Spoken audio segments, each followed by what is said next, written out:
Tujuan daripada puasa yang kita tunaikan itu ialah untuk menjadikan kita orang-orang yang bertakwa kepada Allah.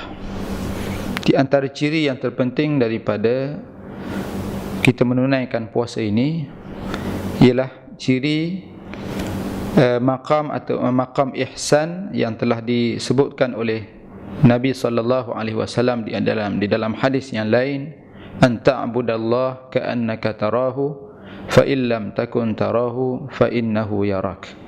Iaitulah engkau beribadat kepada Allah Subhanahu wa taala seolah-olah engkau melihat Allah. Kalau tidak engkau seolah-olah melihat Allah Subhanahu wa taala, ketahuilah engkau bahawa sesungguhnya Allah Subhanahu wa taala melihat engkau. Itu ciri yang pertama yang perlu dilahirkan oleh kita, dan Allah Subhanahu wa taala mentarbiah kita dalam puasa ini untuk menjadikan kita orang yang senantiasa merasai bahawa Allah Subhanahu wa taala melihat kita. Sentiasa dimuraqabahkan oleh Allah Subhanahu wa taala, dilihat, ditilik oleh Allah Subhanahu wa taala. Oleh kerana itu, bila kita melakukan sesuatu dengan kita berkeyakinan bahawa Allah Subhanahu wa taala melihat kita, kita akan melaksanakan dengan sebaik mungkin.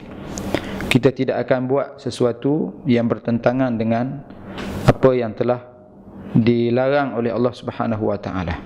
Dan inilah makna takwa kepada Allah Subhanahu wa taala yang sering kali kita dengar di dalam ungkapan khutbah Jumaat pada setiap minggu.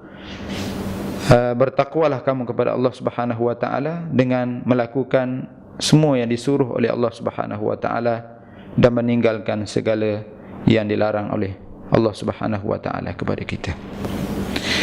Memang kalau kita melihat daripada pelaksanaan puasa yang kita tunaikan itu, bermula daripada keluarnya fajar sehingga terbenamnya matahari, yang mengetahui tentang apa yang kita lakukan itu hanyalah Allah Subhanahu wa taala.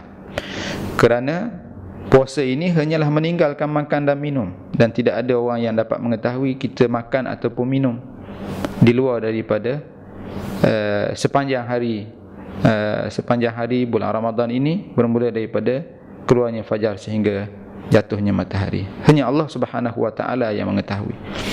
Sebab itu disebutkan oleh Nabi sallallahu alaihi wasallam dalam hadis qudsinya, wa ana ajzi bih, puasa itu, was-saumu li wa ana ajzi bih, yang puasa itu bagiku kata Allah, dan aku yang akan membalas pahala ataupun ganjaran puasa itu, kerana dia mempunyai maqam yang tersendiri di sisi Allah Subhanahu wa taala.